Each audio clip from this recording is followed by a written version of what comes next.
So welcome back to another new episode. এরপর আমরা যেটা নিয়ে এক্সপ্লেন করবো সেটা হচ্ছে যে গ্যালারি দেখবো আমরা এলিমেন্টর পদে কীভাবে একটা গ্যালারি তৈরি করতে হয়। সো গ্যালারি অনেকভাবে করা যায়। আমরা প্রথমে আজকে একটা দেখবো বেসিক গ্যালারি কীভাবে তৈরি করতে হয়। বেসিক গ্যালারি মানে হচ্ছে যে কয়েকটা ইমেজ দিয়ে একটা গ্যালারি কীভাবে তৈরি করা যায়। সো এখানে ইমেজগুলো সিলেক্ট করতে বলতেছে, আমি আপলোডে গেলাম, সিলেক্ট ফাইলে ক্লিক করলাম, এখান থেকে আমি চলে যাই আমার ডাউনলোডে, এখানে এখান থেকে এই ডাউনলোডে চলে যাই এবং এখান থেকে 1 2 3 4 5 6 7 8 এই 8টা ইমেজ ডাউনলোড করে দিই। যদিও এগুলো আমার ক্লায়েন্ট প্রজেক্টের জন্য দেওয়া কিছু ইমেজ, আপলোড হয়ে যাক এগুলো।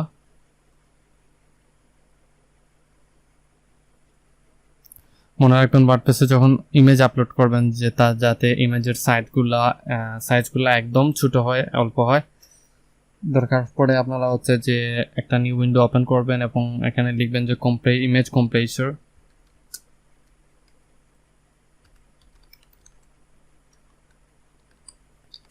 ইমেজ কম্প্রেসর লিখে সার্চ করলে অনেকগুলা পেয়ে যাবেন। এই যে কম্প্রেসর জেপিজি ইমেজ অনলাইন, এরকম অনেকগুলা ইমেজ আছে, আপনারা এখান থেকে পেয়ে যাবেন। এই যে দেখুন এগুলা লোড নিতে অনেকক্ষণ সময় নিচ্ছে।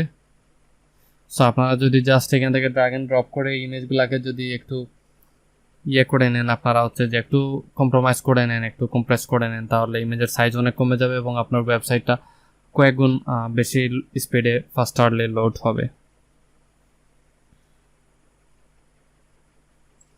সো ইমেজগুলো আপলোড হওয়া পর্যন্ত আমি একটু অপেক্ষা করি, তারপর আপনাদের সাথে কন্টিনিউ করব।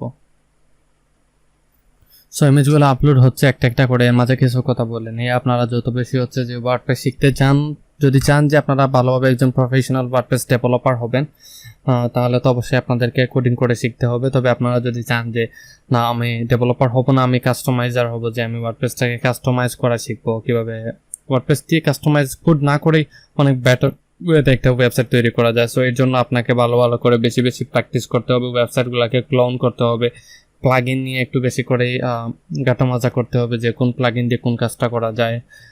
আপনারা প্রয়োজন হলে যেমন হচ্ছে যে আমি যদি একটা ওয়েবসাইটে এখানে কোডার্স ফাউন্ডেশন লিখি, এই যে দেখুন আপনারা এই কোডার্স ফাউন্ডেশনে ঢুকলেন, ফর এক্সাম্পল ঢোকার পর ডিটেলসটা দেখলেন, তারপর WP থিম ডিটেক্টরে একটা ওয়েবসাইটে গেলেন, এখানে গিয়ে থিমটা ডিটেক্ট করলেন, প্লাগইনগুলো পেলেন, একটু ঘাটাঘাটি করলেন। সো আমি ক্রিয়েট এ নিউ গ্যালারিতে ক্লিক করলাম।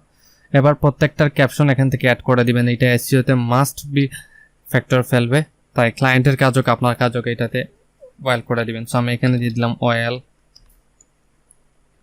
এইটার ক্যাপশনেও দিয়ে দিই যে নাট, তারপর এইটাতে দিয়ে দিই টি,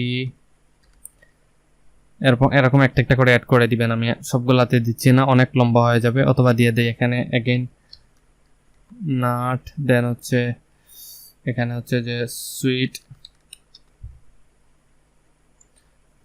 এইটাতে দিয়ে দিই হানি,